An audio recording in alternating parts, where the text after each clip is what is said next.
Gente, bem rapidinho aqui. O pessoal que fez a pergunta sobre dilatação da água, eu respondo já já. Espera só um pouquinho, que já é a terceira pergunta que eu recebo aqui. Eu vou já comentar a dilatação dos líquidos. Aguarda um pouquinho. Bom, e se eu tiver volume, ΔV, V0, coeficiente de variação de temperatura? Queridos, nota que eu não tenho 7 fórmulas aí. Eu só tenho 2. Quem é delta? Final menos inicial, ou inicial vezes coeficiente, vezes variação de temperatura. De boa até aí? Vamos lá. Imagina as situações das fotos que você tem aí. Na primeira imagem, você tem um trilho de um trem que o pessoal esqueceu de fazer a junta de separação, a junta de dilatação que você tem na figura ao lado. Eles colocaram um trilho único. Quando houve um aumento de temperatura, as moléculas do trilho começaram a vibrar. Precisaram de mais espaço. Como não tinha espaço, foi o que eles fizeram, encurvaram. O trilho ficou todo deformado. Se você acordar bem cedinho, tirar uma foto do fio da rede elétrica da tua rua, na mesma posição, quando for umas 3 horas da tarde, na mesma posição que você tirou a foto de manhã, tire a foto novamente. Você vai ver que o trilho vai estar mais baixo. Com o aumento da temperatura ao longo do dia, aumentou a agitação. O trilho aumentou de tamanho, o fio aumentou de tamanho. Então, quando eu tiver barras, trilhos, fios, o aumento de comprimento é muito maior do que da largura. Aí eu vou dizer que eu tenho uma dilatação linear. Então vamos lá. Dilatação linear. Primeira coisa que a gente vai gravar: o coeficiente. Todo coeficiente, ele vem com uma unidade de temperatura que ela não participa das contas. Essa unidade de temperatura é só para dizer qual é a escala que eu vou trabalhar. Repara que eu botei aí, unidade do alfa, 1 sobre graus Celsius. Pessoal, qual é a escala que eu devo utilizar? Celsius. Se a questão me desse o coeficiente 1 sobre grau Kelvin, qual era a escala que eu ia usar? Kelvin. Se fosse 1 sobre Fahrenheit, Fahrenheit. Esse coeficiente ele só serve para dizer a escala que eu vou trabalhar. Aí 1 sobre grau Celsius é a mesma coisa que grau Celsius a menos 1. Todo ano na sala de aula eu pego o aluno implicando com esse menos 1 aí, querendo fazer conta com esse menos 1. Esse menos 1 ele não entra na solução da questão. Ele é só para dizer que a escala que você vai utilizar é a Celsius. Agora, quem é variação? Variação é a grandeza final menos a inicial. Mas qual é a outra forma de variação? Grandeza inicial, coeficiente, variação de temperatura. Essas duas equações encerram a dilatação linear. Se você for aquele aluno que é fominha por fórmula, substitui o ΔL da primeira equação na segunda. Quando você substituir, você chega nessa terceira equação. Augusto, eu preciso memorizar essa terceira equação? Não. Basta as duas primeiras. Essa terceira equação é igual às duas primeiras juntas. Não precisa dela. Agora, você já deve ter imaginado, calçadas rachadas, cimento, a própria rua, o próprio asfalto com rachaduras. Aí eu estou tendo uma dilatação superficial. Para evitar essa dilatação, a gente coloca juntas de separação ou juntas de dilatação. Se eu tiver um buraco, um furo numa chapa e eu aquecer, as moléculas do furo aumentam de tamanho. Isso também aumenta. Então o furo aumenta proporcionalmente com uma chapa. Se eu tiver uma questão de dilatação diária, vamos me ajudar aqui. Delta é quem, galera? Grandeza final menos inicial. E a outra fórmula do delta? Inicial, coeficiente, variação de temperatura. Está aí a segunda fórmula. Agora, tem um detalhinho aí. Na hora que eu tenho área, vamos pensar aqui na área desse palco. Eu tenho um comprimento e uma largura. eu tenho que ter um alfa para o comprimento e um alfa para a largura. O meu beta vai ser 2 alfa. Alfa do comprimento mais alfa da largura. Beleza? Vamos adiante? Se eu substituir as 2 primeiras equações, eu chego nessa terceira que eu não quero que você se preocupe com ela. Vamos pensar em termos de volume. Variação de volume, grandeza final menos a inicial. Grandeza inicial, coeficiente, variação de temperatura. E aí, pessoal, volume desse palco. Comprimento, largura e altura. O nosso coeficiente de dilatação volumétrica é 3 vezes o superficial. Vamos adiante. Localiza para mim, por favor, a tua segunda questão aí. A imprensa tem noticiado as temperaturas anormalmente altas que vêm ocorrendo no atual verão no hemisfério norte. Assinale a opção que indica a dilatação em centímetros. Destaca para mim esse em centímetros, por favor. Em centímetros, que um trilho de 100 metros sofreria devido a uma variação de temperatura de 20 graus Celsius. Sabendo que o coeficiente de dilatação linear térmica do trilho vale 1,2 vezes 10 a menos 5 por grau Celsius. Bebê, você vai destacar para mim dilatação em centímetros e trilho. Quando eu penso num trilho, qual é a grandeza que mais se destaca nesse trilho? É comprimento, largura ou altura? Comprimento. Então essa questão é de dilatação linear. Vamos anotar os dados? Olha só, ele está me dando o tamanho inicial desse trilho, que é 100 metros, destaca aí para mim. Ele está dizendo para mim que a variação de temperatura foi 20. E ele está me dando o valor do coeficiente de dilatação linear. Bom, eu tenho 2 fórmulas de grandeza.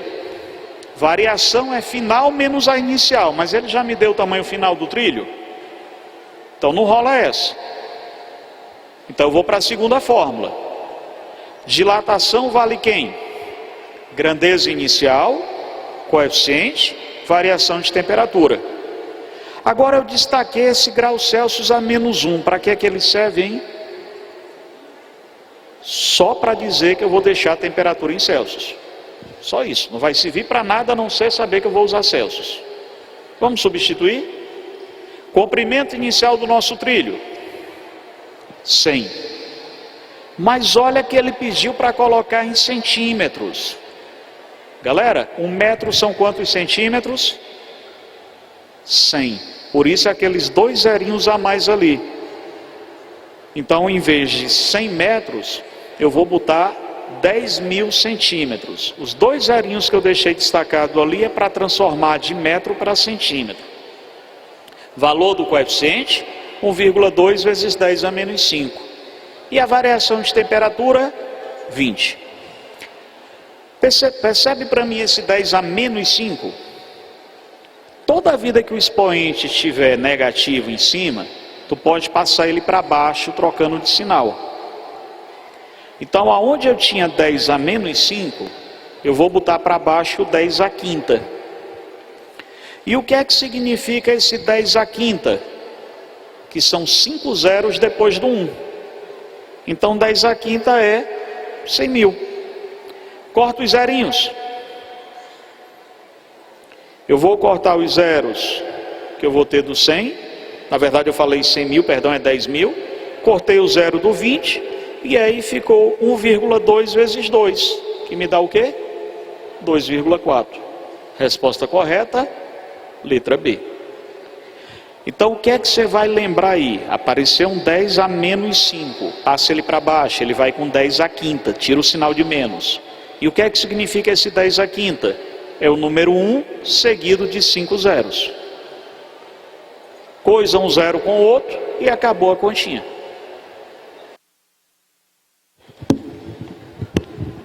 Dilatação de líquidos agora. Você tem na imagem aí, você vendo leite fervendo. Exemplo mais comum. E está derramando um pouquinho. Mas o recipiente também foi aquecido. Então o recipiente também aumentou de tamanho. A dilatação do líquido eu vou chamar de dilatação real. Aquela parte que derramou eu vou chamar de aparente, o que transborda. E aí qual foi o tamanho real que esse líquido dilatou? A variação de tamanho do líquido foi a variação do recipiente, que ele também aumentou quando aqueceu, mais o que derramou. E fórmula de dilatação de líquidos, normal, que você já está acostumada. Variação de volume, volume inicial, vezes coeficiente, vezes variação de temperatura. Qual é a única coisa que aparece de diferente no líquido?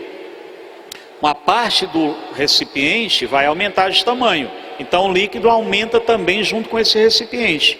De tal modo que a dilatação que eu vou ter total do líquido, a dilatação real, é o recipiente mais o aparente, mais o que transbordou. Vou te pedir para você localizar a terceira questão.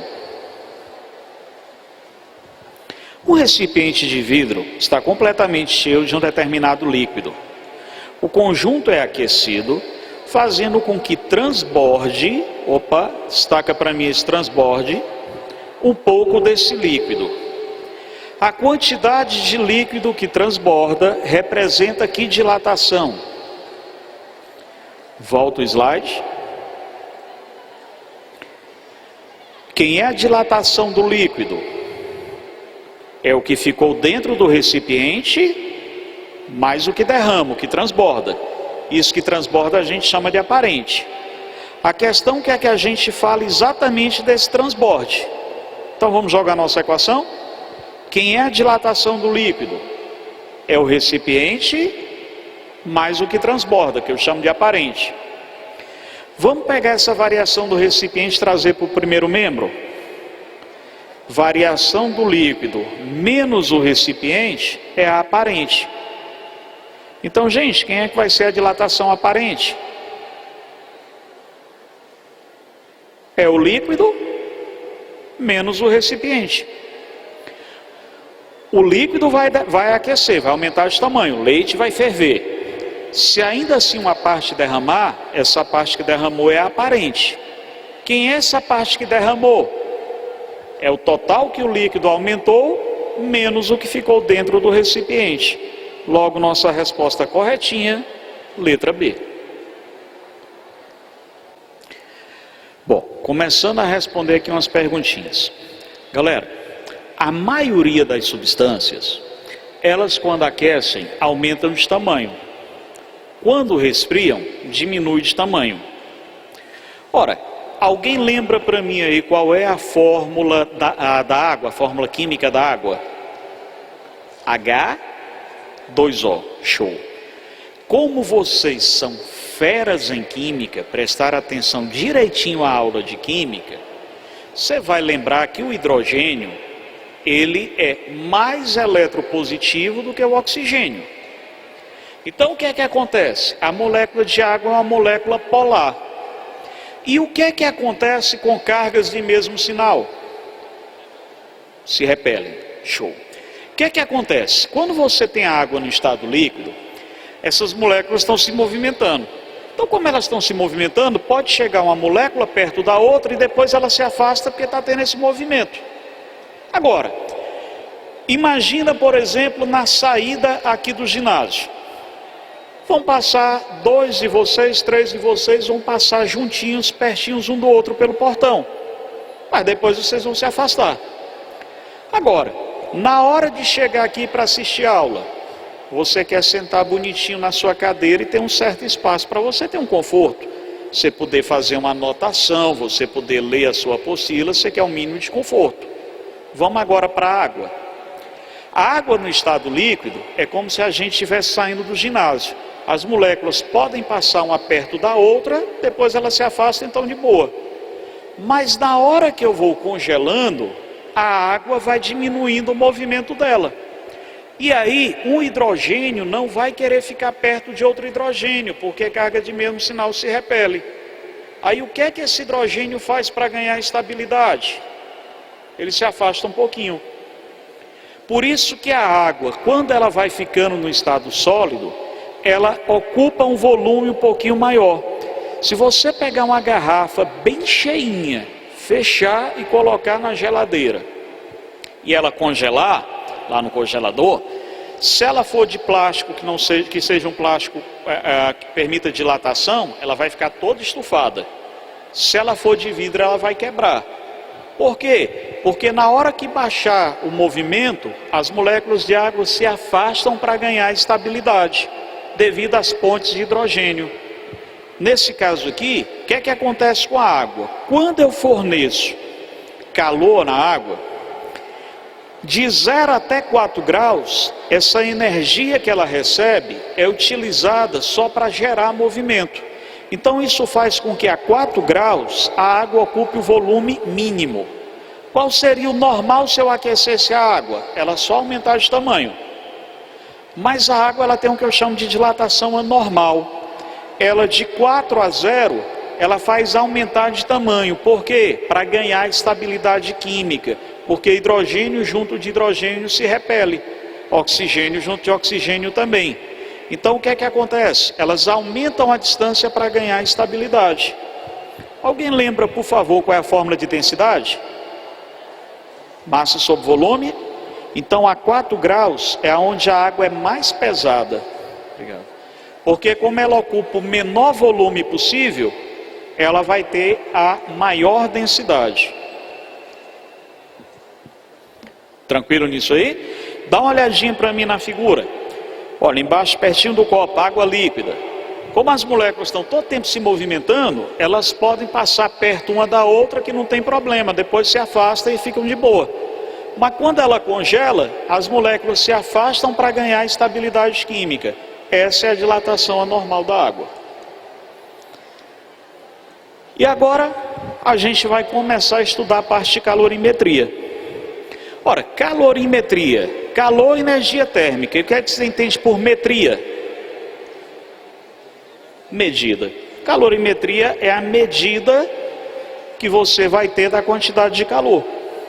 Agora, quando a gente fala de calor, você vai lembrar de um detalhe.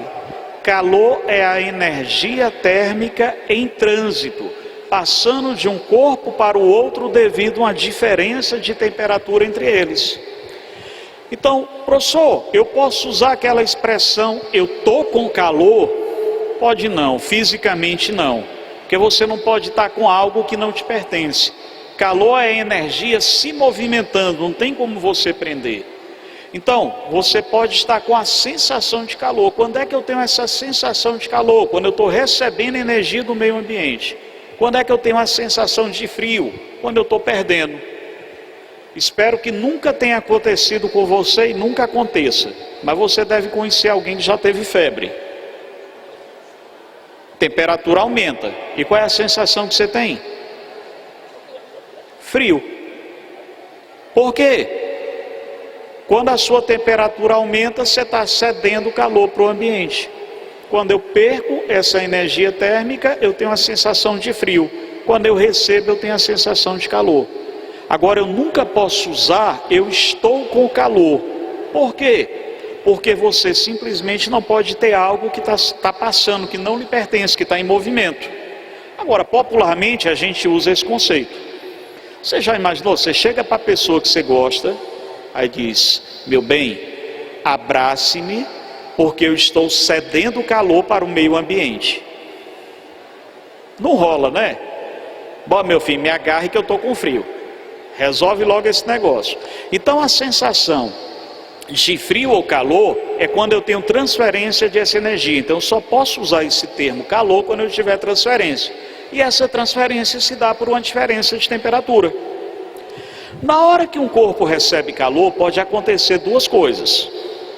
Esse calor pode provocar uma mudança de estado físico, uma mudança de fase. Aí eu vou dizer para ti que a gente está tendo um calor do tipo latente.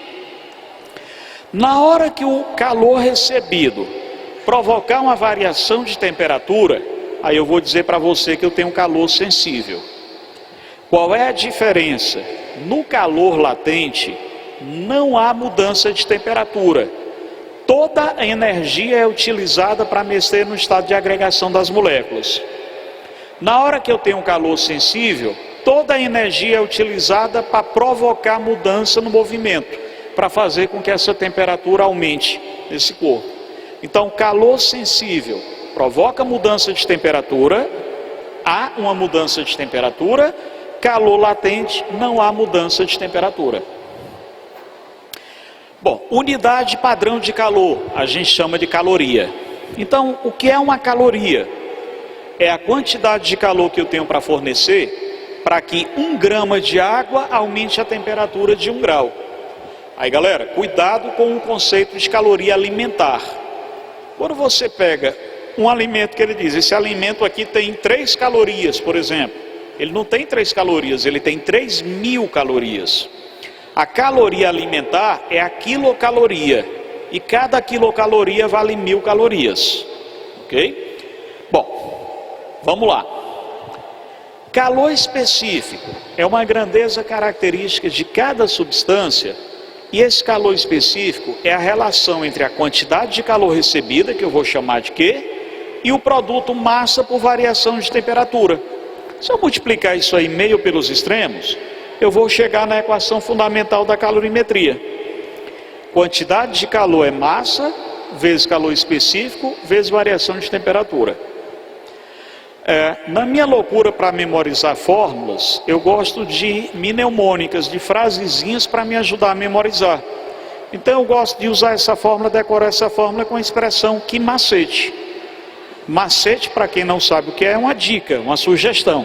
Então a sugestão para você memorizar essa fórmula, o macete para você memorizar, a frase que macete, Q igual a mCt, massa, calor específico, variação de temperatura. Augusto, qual é o efeito desse calor específico? O que é isso?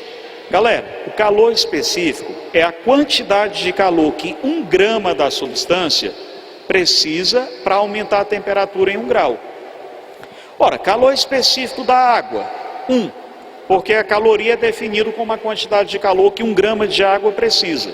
Mas se eu tiver substâncias diferentes, eu vou precisar de quantidades de calores diferentes. Eu tenho uma tabelinha aí só para a gente consultar, e eu não quero que você decore. O único calor específico que você precisa saber é o da água, que vale 1. Agora, fazer uma pergunta meio imbecil, mas não fica com raiva de mim não. Você já deve ter ido para a praia de dia. Quem é mais quente, areia ou a água? Areia, show. Talvez você já tenha ido à noite. Precisa contar o que é que você fez não. Mas quem é mais quente? Água. Vamos para a nossa tabelinha? Ó, se eu pegar a fórmula do que macete, variação de temperatura é o calor sobre MC. Olha para a gente o calor específico da areia, 0,19. Quem é o calor específico da água? 1. Nota que ΔT está em cima, Czinho está embaixo. São grandezas inversamente proporcionais. Quem tem o menor calor específico sofre a maior variação de temperatura. Por isso que a areia é muito mais quente de dia e à noite é muito mais fria. Porque como a areia tem um calor específico menor, ela tanto aumenta de temperatura rapidamente, como diminui de temperatura rapidamente. Dá uma olhada para mim aí no calor específico do chumbo, vê se você localiza nessa tabela. 0,0031, bem baixinho, né? Por isso que o chumbo, ele é o principal elemento utilizado nos projéteis, nas balas. Porque ele muda de temperatura rapidamente. Então, quando alguém é atingido por um projétil, por uma bala, o efeito que ela causa é muito mais a queimadura do que propriamente a perfuração. Porque ela, como diminui rapidamente de velocidade, aumenta a temperatura violentamente. Então ela provoca queimaduras. Por isso que um ferimento de bala dói tanto, machuca tanto. Porque além da perfuração você tem a queimadura. Bom, capacidade térmica, o que é isso? Pessoal, imagina que nós tenhamos uma barra de gelo de 10 quilos, uma barra de gelo industrial e um cubinho de gelo. E eu quisesse fundir, derreter esse material. Quem é que eu precisaria fornecer mais calor para acontecer isso? A barra maior, você concorda? Então eu posso te dizer que ela tem uma maior capacidade de receber calor. Então o conceito de capacidade térmica é a quantidade de calor que um corpo precisa receber para variar a sua temperatura. Ou o produto, massa vezes calor específico. Então, se eu tenho dois corpos iguais, um cubinho de ferro menorzinho e um maior, eu quero aquecer. Ora, quem é que vai ter a maior capacidade, quem precisa receber mais quantidade de calor para poder mudar a sua temperatura? O maior. Então isso é a capacidade térmica. Capacidade térmica seria o produto massa vezes calor específico. E toda a vida que eu tiver troca de calor, se eu tiver um sistema fechado, o que é que vai acontecer? Se eu tiver um corpo quente e um frio, na hora que eles ficarem em conjunto, eles vão trocar calor entre si. Eu vou ter o equilíbrio térmico, eles vão ficar com a mesma temperatura final. Eu vou dizer para você que a soma de calores é igual a zero, porque um corpo vai perder energia e o outro vai receber. Para a gente fechar, 3 principais estados físicos da matéria: sólido, líquido, show. Galerinha, passagem do sólido para o líquido. Fusão, beleza. O inverso, solidificação. Passagem do líquido para o gasoso. Essa passagem do líquido para o gasoso, ela pode ser a ebulição, evaporação, vaporização. Diferença, velocidade. Evaporação, quando se dá a temperatura ambiente, lentamente. Vaporização, quando se dá numa temperatura mais elevada, mas antes do ponto de fervura. E a ebulição, quando está borbulhando, quando está fervendo. Eu vou usar o termo ebulição, mas tanto posso chamar de vaporização como evaporação, vão ser sinônimos. Bora ver o inverso. Gasoso para o líquido. Tem 2 nomes. Condensação é quando ocorre espontaneamente a temperatura ambiente. Você pega aquela Coca-Cola bem geladinha, põe ela um pouquinho em cima da mesa e ela fica toda molhadinha por fora. Maldade, né? Falar em Coca gelada aqui. É porque eu sou ruim mesmo. Então olha só, foi que houve espontaneamente o vapor que estava no ar, quando pegou a superfície mais fria, liquefez. Então isso é a condensação. Agora, quando você tem um desodorante ou um bujão de gás, se você balançar, ela é líquido. Quando você aperta a válvula, aí vai sair o gás. O que é que acontece? Para liquefazer lá, eu tive que botar sobre alta pressão. Então, quando eu mexo na pressão para liquefazer, eu vou usar o termo liquefação. Quando eu não mexo na pressão, quando a transformação é a pressão normal, eu vou chamar de condensação. E para finalizar, sublimação, que seria a passagem do sólido para o gasoso, eu posso chamar de sublimação direta, ou ressublimação ou sublimação inversa, seria a passagem que a gente vai ter do gasoso para o sólido. Grifa esse detalhe: durante a mudança de fase não há variação de temperatura. Qual é a característica principal do calor latente? Manter a temperatura sempre constante. Galera, perguntinha bem interessante. Augusto, tu falou aqui pra gente em condensação e liquefação. Então, existe essa diferença dos dois? Existe. Quando eu tenho a condensação, é quando eu tenho vapor. O vapor, ele espontaneamente se transforma em líquido. Quando eu tenho o gás, esse gás, ele aumentou tanto o estado de agitação dele, que ele só consegue se transformar em líquido se eu aumentar a pressão, se eu esmagar, se eu forçar ele a juntar as moléculas. Então, qual é a diferença entre gás e vapor? O vapor espontaneamente vai para o estado líquido quando eu baixo a temperatura. O gás, ele só vai para o estado líquido se eu aumentar muito a pressão. Na hora que eu estou respirando, eu tenho oxigênio, pode estar frio do jeito que tiver, o oxigênio continua como gás. Você já imaginou se de repente o oxigênio tivesse líquido, eu mergulhasse no oxigênio? Não ia conseguir respirar, né? Ia morrer afogado com líquido. Então, o gás, ele só volta a ser líquido sobre alta pressão. O vapor, ele volta a ser líquido, bastou que eu diminua a temperatura. Todas as vezes que eu tiver a mudança de fase, eu vou ter uma grandezazinha chamada calor latente, que eu vou chamar aqui de L. É uma grandeza característica de cada substância. É quanto de calor cada grama da substância precisa para voltar para o estado líquido. Eu gosto da mnemônicazinha aqui, moleza.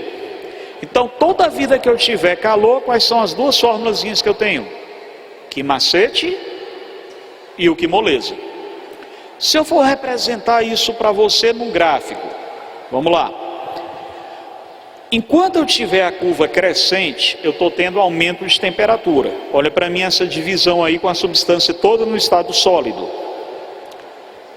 A curvazinha inclinada, o gráfico inclinado, eu vou usar o quimacete na hora de fazer conta. Agora olha a segunda divisão, o sólido se transformando em líquido. O gráfico fica uma reta, mostrando que a temperatura fica constante. Eu vou usar o quimoleza. Depois olha a terceira divisão que eu tenho líquido. Novamente a temperatura aumenta. Qualquer continha que eu for fazer aí é o quimacete. Depois disso, olha, por favor, a ebulição. O líquido começando a se transformar em vapor. Eu vou ter novamente a temperatura constante na vaporização. É o quimoleza. Depois disso, o vapor volta a aquecer. É o quimacete. E se esse vapor for superaquecido, ele vai para o que eu chamo de temperatura crítica e ele se transforma em gás. Localiza para a gente a tua quinta questão, por favor. Quinta questão, página 104. Em nosso cotidiano, utilizamos as palavras, obrigado, calor e temperatura de forma diferente de como elas são utilizadas no meio científico. Na linguagem corrente, calor é identificado como algo quente, né? E a temperatura mede a quantidade de calor de um corpo. No nosso conceito do cotidiano, quanto maior a temperatura, a gente diz que mais calor o corpo tem. Você está com a temperatura aumentando, você diz que você está com calor, o que é um conceito errôneo. Bom, esses significados, no entanto, não conseguem explicar diversas situações que podem ser verificadas na prática. Do ponto de vista científico, que situação prática mostra a limitação dos conceitos corriqueiros de temperatura e calor? Deixa eu aproveitar aqui e responder a seguinte perguntinha. Se na mudança de estado físico não tem variação de temperatura, então quer dizer que se a água, por exemplo, ela estiver a 25 graus, quando ela for congelada, ela permanece na mesma temperatura?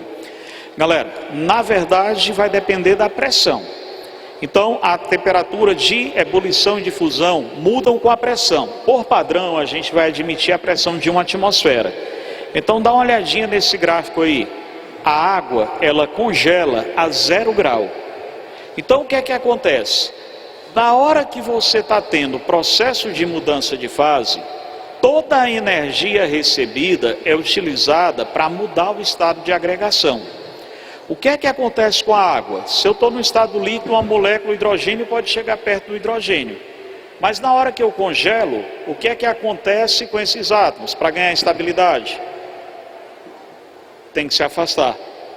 Então, em vez de usar a energia recebida para provocar agitação térmica, para provocar movimento, eu uso essa energia para provocar afastamento das moléculas e ganhar estabilidade.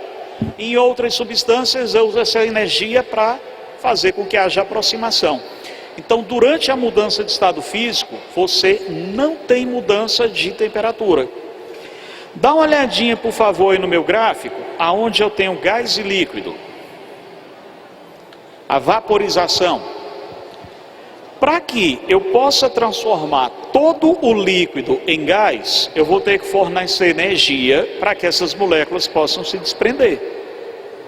Então, durante a fervura, não adianta, por exemplo, eu deixar um alimento sendo preparado em fogo alto, eu vou preparar um cozido em fogo alto. Eu só vou gastar gás. O que é que vai acontecer só? Eu só vou fazer com que a panela seque mais rápido. Eu não vou aumentar o tempo de preparo. Se depois que ferver eu abaixar o fogo de modo a manter a temperatura inalterada, manter a fervura, o alimento vai estar pronto no mesmo instante. Porque o excesso de energia que eu fornecer não vai aumentar mais a temperatura, só vai fazer com que as moléculas vaporizem mais rápido. Então, se você pegar aqui a nossa questão, lê para mim a alternativa A. A temperatura da água pode ficar constante durante o tempo em que estiver fervendo. Eu estou continuando a fornecer calor, mas a temperatura da água na pressão normal. Qual é a temperatura de ebulição da água, gente? 100 graus. Então ela permanece constante em 100 graus. Embora eu esteja fornecendo calor, a temperatura não vai aumentar. Então esse é onde está a falha no conceito popular. Porque popularmente a gente acha que quanto maior for o fornecimento de calor, maior vai ser a temperatura que eu terei. E isso não acontece na mudança de fase. Toda a energia recebida, todo o calor transferido é utilizado apenas para mudar o estado de agregação molecular. Então a resposta correta dessa questão é o item A. E detalhe, panela de pressão. Por que é que um alimento fica preparado mais rápido numa panela de pressão? Isso. O que é que acontece, gente? A água, depois que ela atinge a temperatura de ebulição, toda a energia é utilizada para ela vencer a camada de ar, a pressão atmosférica. Quando eu boto aquela válvulazinha, eu aumento o peso sobre a camada de vapor que tem lá dentro.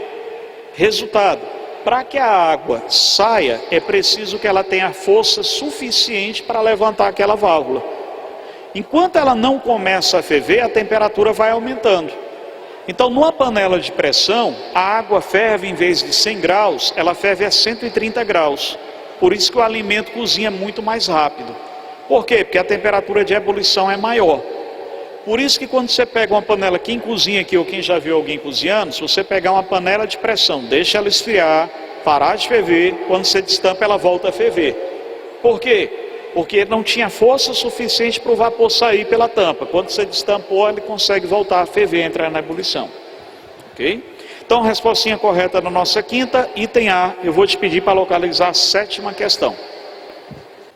Vamos lá para a nossa sétima questão. Em um copo há 100 gramas de água, vamos anotar os dados? 100 gramas de água, de calor específico, 1 caloria. Numa temperatura inicial de 30 graus. Desejando resfriar essa água, coloca-se nesse copo 100 gramas de gelo. Calor latente do gelo 80. A uma temperatura de 0 grau. Considerando o copo com um calorímetro, destaca para mim calorímetro. Toda vez que você tiver calorímetro, você vai ter um recipiente isolado. De capacidade térmica desprezível, após o equilíbrio térmico, a temperatura vai ser de quanto? Quando você pegar uma questãozinha dessa, misturando gelo e água, faz uma continha simples. Multiplica massa vezes calor específico vezes temperatura para a água e só massa vezes calor latente para o gelo. Massa de água, 100. Calor específico, 1. Temperatura, 30. 100 vezes 30. 3.000. Agora vamos para o gelo. 100 vezes 80. 100 vezes 80? O gelo, 8.000. O gelo precisa de muito mais quantidade de calor para derreter do que a água pode fornecer. 100 vezes 30, a água só pode fornecer 3.000 calorias. 100 vezes 80, o gelo precisa de 8.000. Significa dizer que se a água inteira fornecer o calor para o gelo, ainda ficam faltando 5.000 calorias. Resumindo, o gelo não derrete todo.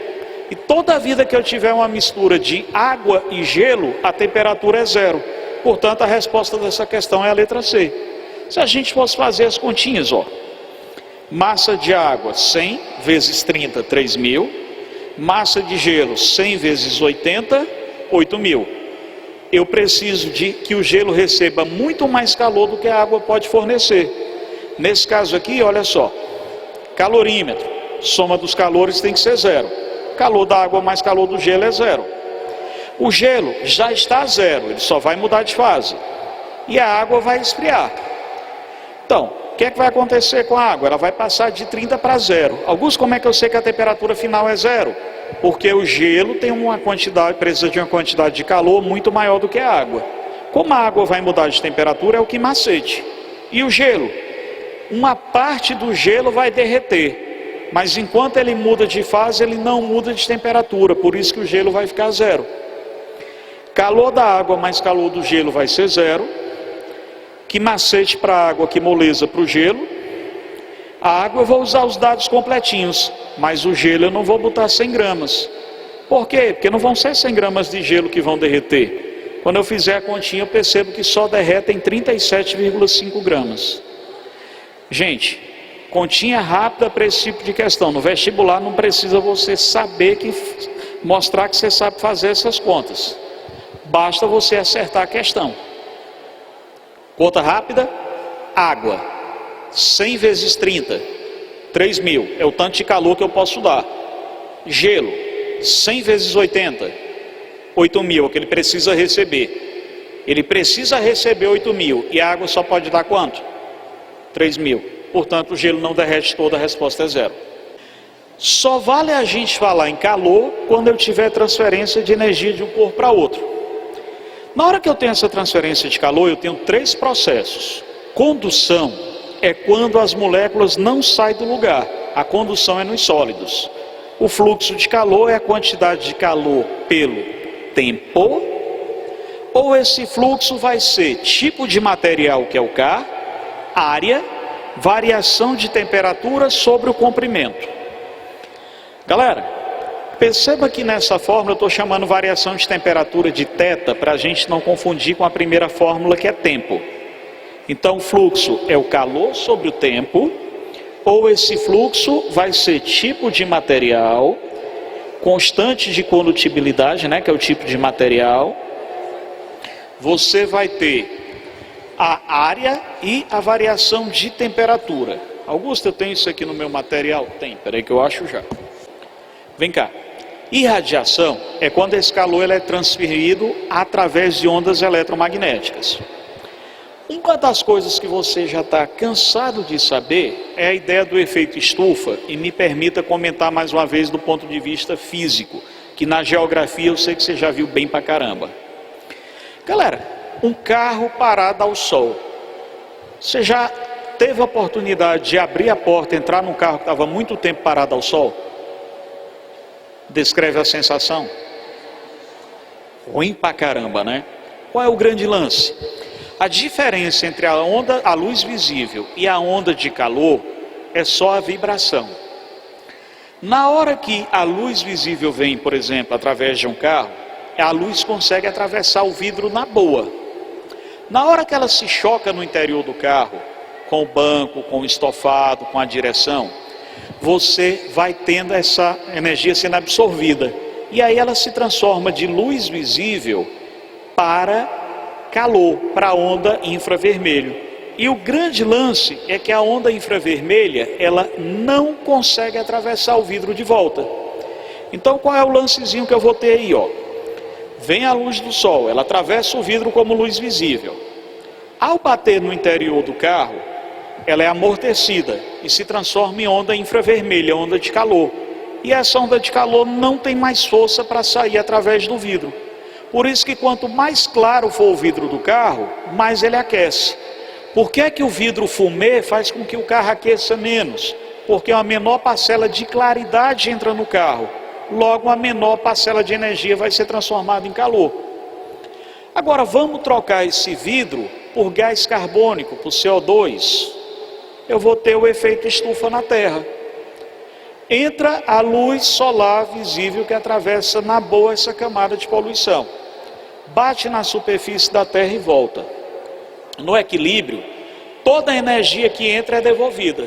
Mas se eu aumento muito a poluição, o CO2 funciona como o vidro do carro e não deixa o calor passar de volta. Esse é o princípio de uma estufa.